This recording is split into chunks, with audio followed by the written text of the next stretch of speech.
Panic attacks, basically I was experiencing mental unrest the way that I had experienced during some weed trips or some drug experiences.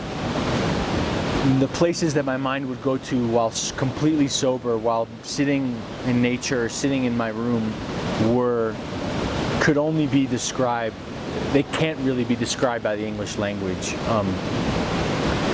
My thoughts would start going on me, and I would attach to these thoughts, and they all revolved around death and terror and my impending doom to come, and why I was heading down a really dangerous or a bad path mentally. And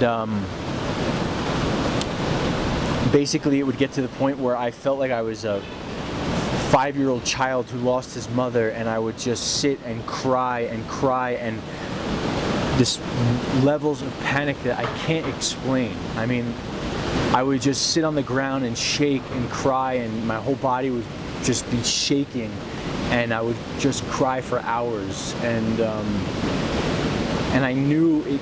I could.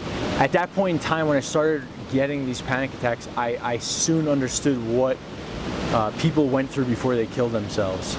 Because previously in my life, I had always thought that people who killed themselves were weak, or were not chasing their dreams, or they weren't exercising enough, and they weren't I had wrapped my mind and conceptualized it as that it was a decision.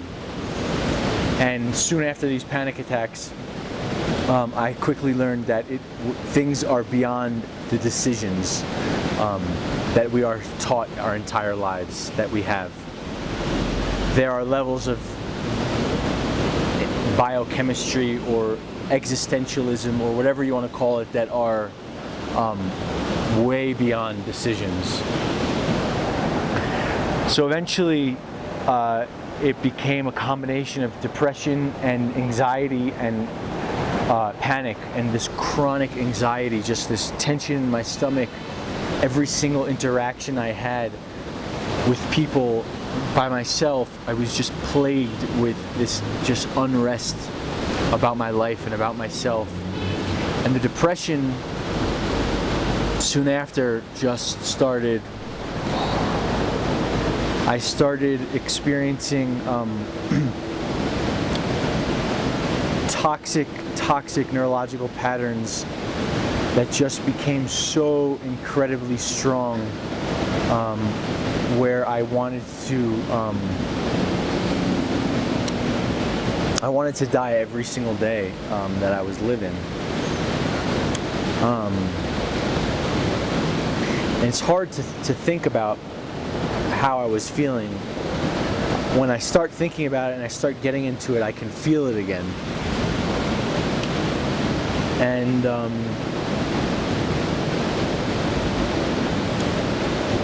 basically just every single minute of every single day, I wanted to die, and I wanted my life to end, whether it be by my own hands or an accident or someone shooting me or getting hit by a car.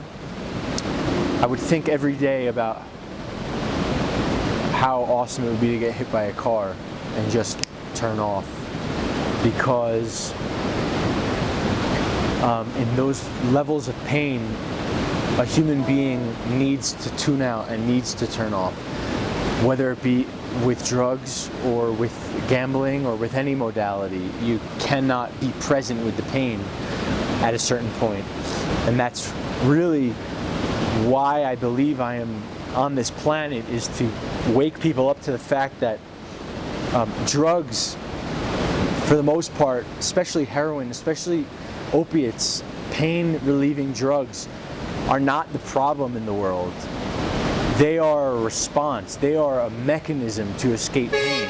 Gabor Mate is one of my idols. He talks about the problem is not the heroin. It's not the question is not why the heroin, it's why the pain. And this is a question that we need to ask ourselves, whether you are an addict or whether you are dealing with an addict, or